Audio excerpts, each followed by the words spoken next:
dumb bike, this stupid bike. I hate this freaking bike.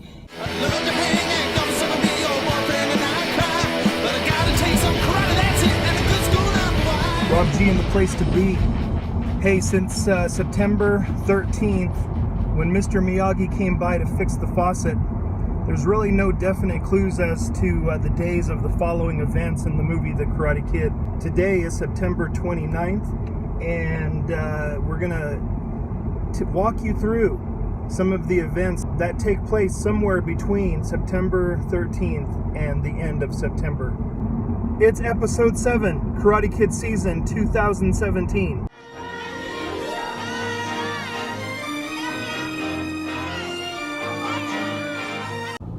So it would be the next day at school that Allie would find Daniel in the cafeteria. And this is where she would come up to him and let him know how sorry she was about the soccer tryouts. But this is the part where Allie lets Daniel know that King Karate, Johnny Lawrence, is her ex-boyfriend. Daniel looks up into the sky and starts having a conversation with somebody who isn't there. And it's that little voice telling him that he must be crazy for talking to her right now. But she reassures him that it's over, and he asks how long it's been over. And her reply, weeks. And he's confused. He's like, weeks? 1 week? 5 weeks? How many weeks? So as Daniel has plans to meet his mother for dinner at her new job, the Orient Express, far cry from Rocket Computers, he notices that across the street there is a karate dojo. So, because of all the trouble he's been going through, he asks his mom if it's okay if he goes and checks it out. So he goes across the street, he checks it out, and he finds, not Bendel Karate, but he actually finds the Cobra Kai Karate Dojo. Walks inside, he's intrigued by what's going on. He sees their sensei, John Kreese. We see them learning about the way of defense. And what is that way? Strike first, strike hard, no mercy, sir. I can't hear you. Strike first, strike hard, no mercy, sir. With John Kreese as the sensei, we get this distorted view of what karate really is. That it's not for defense, but that it's this twisted, aggressive form of karate. So he asks one of his students, Mr. Lawrence, to warm him up. And as they bow to each other, Johnny and Daniel meet eyes. And you see that smirk on Johnny's face as he realizes, oh, we've got him. They are in his head. And this is the local karate dojo in Pueblo West, Bendel Karate. As you can see there, they specialize in Taekwondo, Judo, Jiu-Jitsu. I wonder if they specialize in Rex Kwando. Bow to your sensei! But Kelly and I have actually been to the facility that they used in the movie for the Cobra Kai dojo. Over the years, it's been a lot of different things. But when we went by in 2013, it was actually some type of a fitness facility, yoga studio, something along that. We couldn't go inside, but we were able to see the outside, and you can clearly tell that it is the same building. One of the interesting things about the karate dojo, as seen from the Orient Express restaurant, is that that was not the building where they shot the interior scenes of the dojo. 2 different locations. So Daniel would leave disgusted and go back to the Orient Express restaurant to have dinner with his mom and to hear about her new job opportunity. But clearly he's bummed out. Now this isn't the Orient Express in the LA area, but this is the Tea Palace Oriental Cuisine restaurant in Pueblo West, Colorado. So Daniel returns to the Orient Express restaurant to talk with his mom. And she asks what's up with the karate place. And he says, oh, it stinks. But she says, good, we probably couldn't afford it anyway.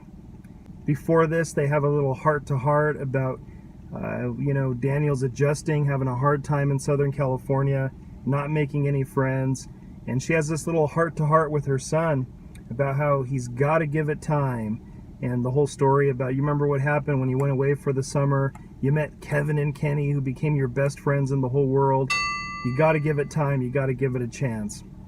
But they have this incredible conversation. She's talking about the benefits on her new job. And Daniel just isn't excited about it. He's pretty bummed out because he's been getting the beat down from these karate dudes since he arrived in Southern California. But he goes on to let his mom know about Allie and this young girl who caught his eye. As Daniel goes on and on talking about Allie to his mother, and he's mesmerized.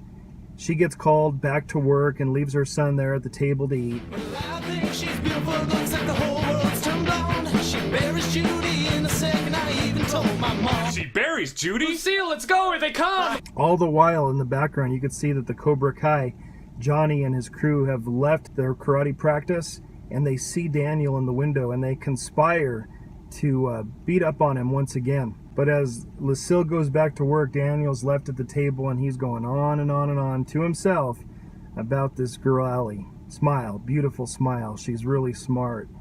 He says, I think she's beautiful. I think she's something else. She's hot. Definitely hot. I don't know. She's beautiful. I'd say she's beautiful. I think she's beautiful. I think she's something else, really. She's hot. Definitely hot. That leads to the next scene. So again, we're running out of daylight, just as Daniel was in the movie. He's riding his bike home, minding his own business, when all of a sudden the Cobra Kai on their motorcycles come out of nowhere and they surround Daniel. Looking for a shortcut back to Newark, Daniel? No, he wants to learn karate. Well, here's your first lesson, how to take a fall. And they run him off the road and they laugh about it and they say, hey, don't think about the pain.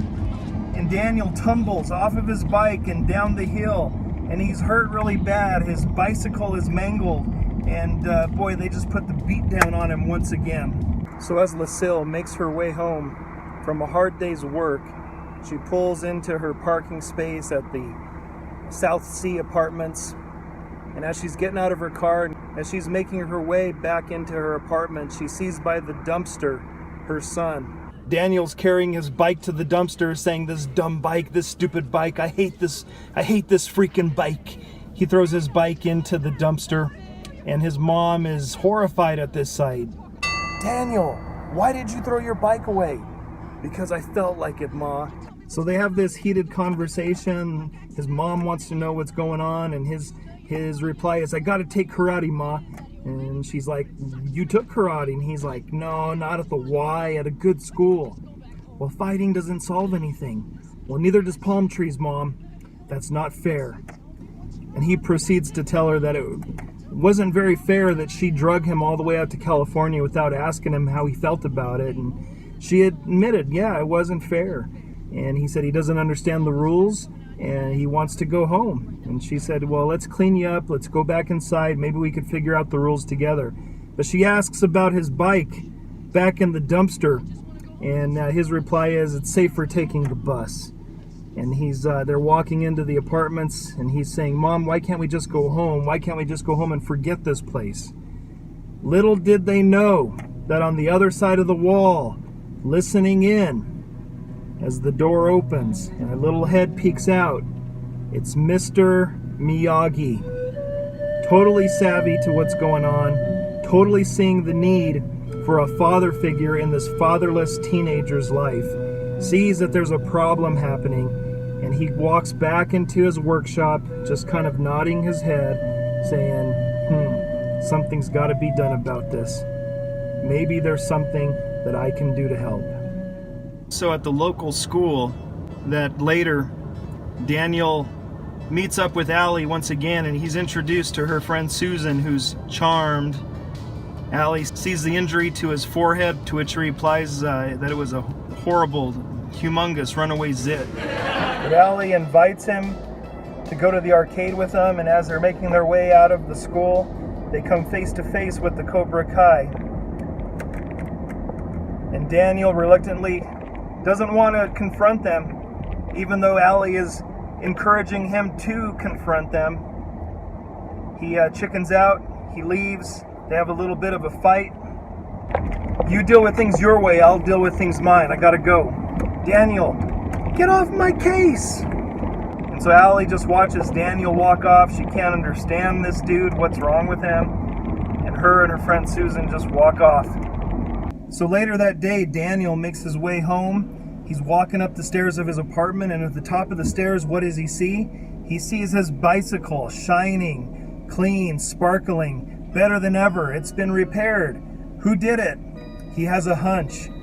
So Daniel would make his way downstairs to the maintenance man's workshop to find out if it was indeed Mr. Miyagi who fixed his bike. So it was in Mr. Miyagi's maintenance man's work shed that Daniel finds out that it was Miyagi who fixed his bike. And as Daniel thanks Miyagi, he notices that he's working on something, and he asks, "Are those real trees?" To which Miyagi says, "You like see, come inside." And so Mr. Miyagi invites Daniel into the workshed and teaches him the art of bonsai making. And it's during this time that we learn a little bit more about Mr. Miyagi. We learn that he's from Okinawa. We learn that his dad was a fisherman. And we see the beginning of what would be an incredible relationship between a man who we'll later find out had lost his child and a young boy who desperately needed a father figure in his life.